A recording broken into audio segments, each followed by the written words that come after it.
আসসালামু আলাইকুম, কেমন আছেন সবাই? আশা করি ভালো আছেন।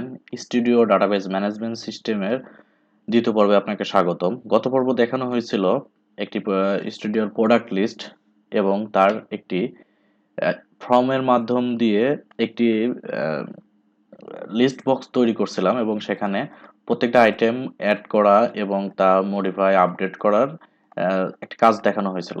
আজকে দুইটি টেবিল তৈরি করব এবং পরবর্তী ভিডিওতে আমি টেবিলটাকে ফর্মে নিয়ে যেয়ে একটি নির্দিষ্ট ইনভয়েস তৈরি কিভাবে করা যায় বা একটি কাস্টমারের এগেনস্টে কিভাবে তার ছবিগুলো প্রিন্ট দেওয়ার যে কাজটা সেই কাজটা কিভাবে করা যায় সেগুলো দেখাবো। তার আগে সেই কাজের এগেনস্টে বা সেই কাজের জন্য যে টেবিলগুলো প্রয়োজন সেই টেবিলগুলো আজকে তৈরি করে নিব। ওকে, আমি ফর্মটা ক্লোজ করে দিলাম। ক্রিয়েট থেকে আমি একটি নতুন টেবিল ক্রিয়েট করব এবং টেবিলের নাম দেব অর্ডার লিস্ট। অর্ডার লিস্টে আমি প্রথমে যে ফিল্ডগুলো অ্যাড করব, যেমন অর্ডার লিস্টটাকে আমি একটু ডিজাইন মোডে নিব এবং এখানে অর্ডার নাম্বার, ওকে, এটা অটো নাম্বারই থাকবে। প্রতিটি অর্ডারে একটি নির্দিষ্ট করে অটোমেটিকলি আইডি বসে যাবে। এরপরে যে ফিল্ড অ্যাড করব তা হচ্ছে অর্ডার নাম্বার অ্যাড করলাম। এবার এরপরে দিব কাস্টমার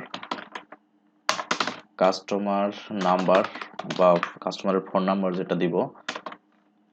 ওকে, কাস্টমারের নাম্বার এখানে দিয়ে দিবেন। এরপরে আছে কাস্টমারের ফোন নাম্বারের পরে অর্ডার ডেট, আমি কত তারিখে প্রোডাক্টটি অর্ডার করছি বা ওই মেমোর যে তারিখটা অটোমেটিকলি এখানে আমি দেখিয়ে দেব। এজন্য আমাকে এখান থেকে ডাটা টাইপটাকে ডেট সিলেক্ট করে ডিফল্ট ভ্যালু যে আছে এখানে আমি ইকুয়াল দিয়ে ডেট টাইপ করে দিব, ফার্স্ট ব্র্যাকেট স্টার্ট এবং এন্ড করে দিব। ওকে, এটা অর্ডার ডেট। এখন আসবে ডেলিভারি ডেট। ডেলিভারি ডেটটা আপনার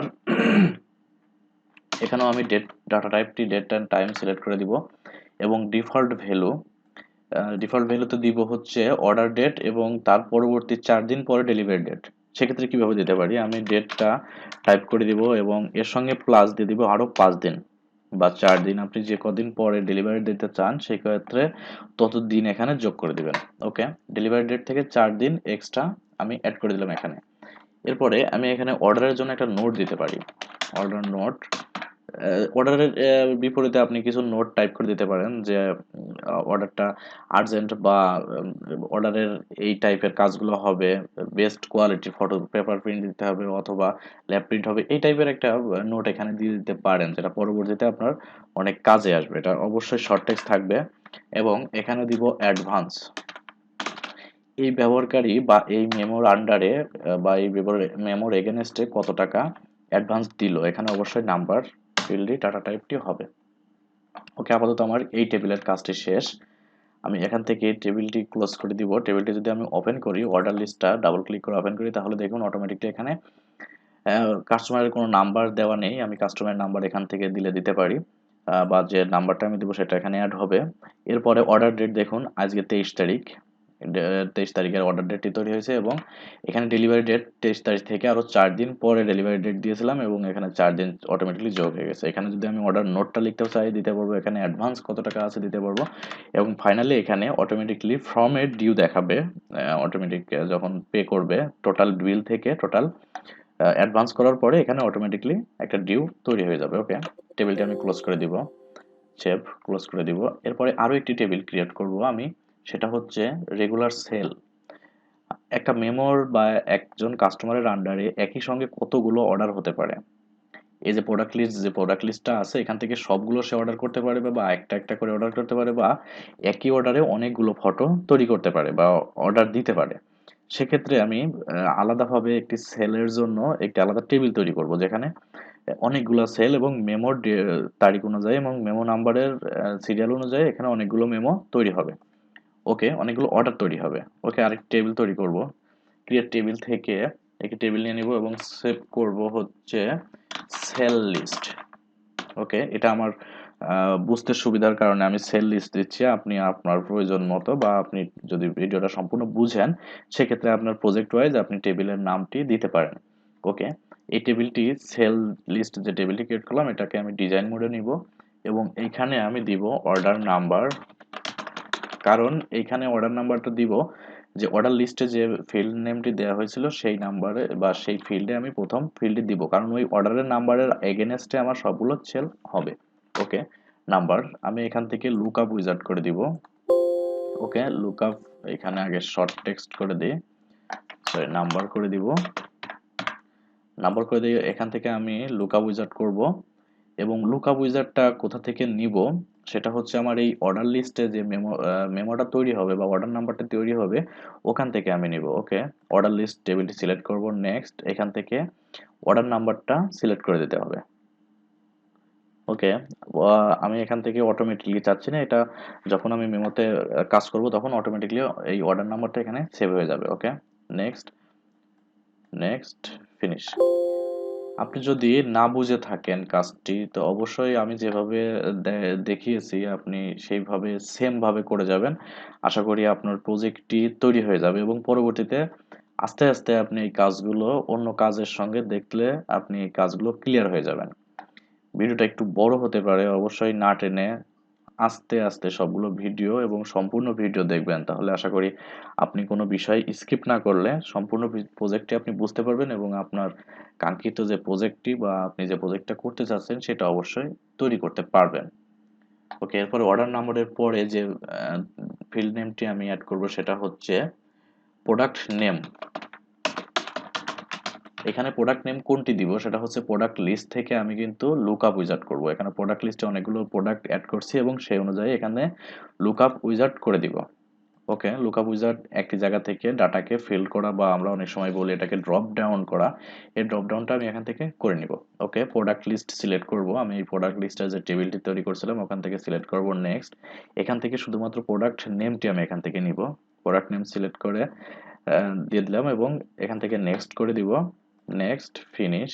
এখানে দেখুন সবগুলো প্রোডাক্টের লিস্ট কিন্তু এখানে চলে আসছে অটোমেটিকলি। প্রোডাক্টের লিস্ট আমি যে ফর্মটি তৈরি করছিলাম এই ফর্মে যদি আপনি অটোমেটিকলি আরো কিছু টাইপ করে দেন প্রোডাক্ট লিস্ট, সেক্ষেত্রে কিন্তু এখানে অটোমেটিকলি নিচে চলে আসবে, আপনার এখান থেকে আর কখনো চেঞ্জ করা লাগবে না। ওকে, নেক্সট, ফিনিশ। ওকে, সেভ করে নিব আমি। এখানে আরো একটি ফিল্ড অ্যাড হবে সেটা হচ্ছে প্রোডাক্ট নেমের আন্ডারে প্রোডাক্টের প্রাইস অটোমেটিকলি আসবে। প্রোডাক্ট প্রাইস, এখানে অবশ্যই নাম্বার দিব এবং এখানে যে কাজটি করব সেটা হচ্ছে এখানে একটি ভিবিএ কোড ইউজ করে এই প্রোডাক্টের নাম যখনই পরিবর্তন করবে তখন সাথে সাথে এখানে অটোমেটিকলি তার প্রাইসটা চলে আসবে। দেখুন এখানে প্রোডাক্ট লিস্টে যে টাইপটি করা হয়েছিল, যে অ্যামাউন্টটা প্রোডাক্টের যে প্রাইসটা দেওয়া হয়েছিল এই প্রাইসটা কিন্তু অটোমেটিকলি আমার এইখানে চলে আসবে। এখানে কিন্তু ভিবিএ ছাড়া বা এক্সপ্রেশন বিল্ড করা ছাড়া এখানে কিন্তু আসবে না। ওকে, পরবর্তীতে আমি যখন ফর্মের কাজ করি তখন এটা দেখিয়ে দিব। ওকে, এরপরে আরো কিছু প্রোডাক্টের প্রাইসের পরে আরো কিছু আসে সেটা হচ্ছে প্রোডাক্টের প্রাইসের পরে এখানে আসবে কোয়ান্টিটি। ওই প্রোডাক্টটি কত পিস অর্ডার করবে এটা অবশ্যই নাম্বার হবে এবং এখানে আসবে টোটাল অ্যামাউন্ট। টোটাল অ্যামাউন্ট কারণ হচ্ছে এখানে যে কতগুলো আইটেম নিল এবং কত এটার প্রাইস কত এই অনুযায়ী এখানে ক্যালকুলেশন হয়ে অটোমেটিকলি টোটাল অ্যামাউন্টে বসে যাবে। ওকে, এই জন্য আমি এখানে শর্ট টেক্সট না দিয়ে এখানে ক্যালকুলেট ডাটা টাইপটি ইউজ করব এবং এখানে দেখুন তার আগে আমি একটু সেভ করে নিব এটাকে। ওকে, আমি এই রোটাকে ডিলিট করে দিব, তার আগে আমি একটু সেভ করে নিব। ওকে, এখন এখান থেকে আমি আগে ক্যালকুলেট ফিল্ডটি এখানে অ্যাড করব, ডাটা টাইপটি। ক্যালকুলেট ফিল্ডে ক্লিক করার পর আমি এখান থেকে টোটাল প্রাইস ডাবল ক্লিক করব, কিবোর্ড থেকে গুণ বা স্টার চিহ্ন দিব এবং টোটাল কোয়ান্টিটিটা সিলেক্ট করে দিব। ওকে, এরপরে আমি এখানে যে ফিল্ডের নাম সেটি দিয়ে দিব টোটাল অ্যামাউন্ট। ওকে, টোটাল অ্যামাউন্টের পরে এখানে আমার আর তেমন কোনো কাজ নাই। এখানে আপনি দিতে পারেন অর্ডারের জন্য তো এটা ইমেজের কাজ হবে বা ছবির কাজ হবে, আপনি চাইলে এমন করতে পারেন যে একটি নোট রাখতে পারেন যে কি টাইপের ইমেজ বা কোন ইমেজটি সিলেক্ট করা হলো। অনেক সময় আমরা ক্যামেরায় ছবি তুলি, ছবি তোলার পরে ক্যামেরার যে ফটোর যে কোয়ালিটি, কয়েকটি ফটো থেকে আমি সিলেক্ট করে একটি ফটো সিলেক্ট করতে পারি এখানে, যেমন ইমেজের নাম্বার বা ইমেজ নেম যেটা আমরা বলি অনেক সময়, এটাকে আমি এখানে সিলেক্ট করে দিব। বা এখানে টাইপ করে তুলে দিব, যেন পরবর্তীতে আমি যখন ইমেজটা প্রিন্ট দিব তখন আমি এই সিরিয়ালে বা এই ছবির নামের সঙ্গে মিল করে আমি ল্যাবে পাঠাবো বা আমি হিসাবটা রাখবো, এভাবে করা যায়। যেমন ইমেজ নেম, এখানে শর্ট টেক্সট দিয়ে দিব। শর্ট টেক্সট দিব এই কারণে, যেমন ইমেজ ডিএসএলআর ক্যামেরার এমন হতে পারে আইএমজি আন্ডারস্কোর সাল, বছর, মাস, এইভাবে কিন্তু কয়েকটা স্টেপ পার করার পরে ইমেজের একটা নাম্বার থাকে, এটা আমি এখানে অটোমেটিক্যালি টাইপ করে দিতে পারবো। ওকে, ইমেজ নেম গেল, এরপরে আমি এখানে অর্ডার নোট দিতে পারি বা ইমেজ নোট দিতে পারি বা প্রোডাক্ট নোট দিতে পারি। প্রোডাক্ট নোট দিব এই কারণে, এখানে কিছু কোয়ালিটি থাকতে পারে, যেমন আপনাদের যে 3R এর কয়েকটি কোয়ালিটি থাকতে পারে, 4R এর কয়েকটি কোয়ালিটি থাকতে পারে, ফ্রেমের কয়েকটি কোয়ালিটি থাকতে পারে। সে অর্ডার দিল কিন্তু তার সঙ্গে যে প্রাইসিং এর যে ব্যাপারটা হয়েছে, তারপরে আপনি কোন প্রোডাক্টটি তাকে দিচ্ছেন বা কোন প্রোডাক্টটি দেওয়া যায়, অনেক সময় ভালো প্রোডাক্টই অর্ডার করছে, কিন্তু তার সঙ্গে কথাবার্তা একটু চেঞ্জ করে আপনি তাকে একটু বেশি দামি বা একটু নর্মাল কিছু প্রোডাক্ট তাকে দিতে পারেন, প্রোভাইড করতে পারেন। এটা এখানে নোট করে দিতে পারেন যে তাকে এই প্রোডাক্টটা দিতে হবে বা ডেলিভারিতে এই প্রোডাক্টটা দিতে হবে, যে কোনো নোট আপনি এখানে দিতে পারেন। আপনার বিজনেস পারপাসে আপনি যেটা যে কোনো কিছু এখানে অ্যাড করে দিতে পারেন। আপাতত সেল লিস্টে আমার আর কোনো ফিল্ড এখানে তৈরি হবে না।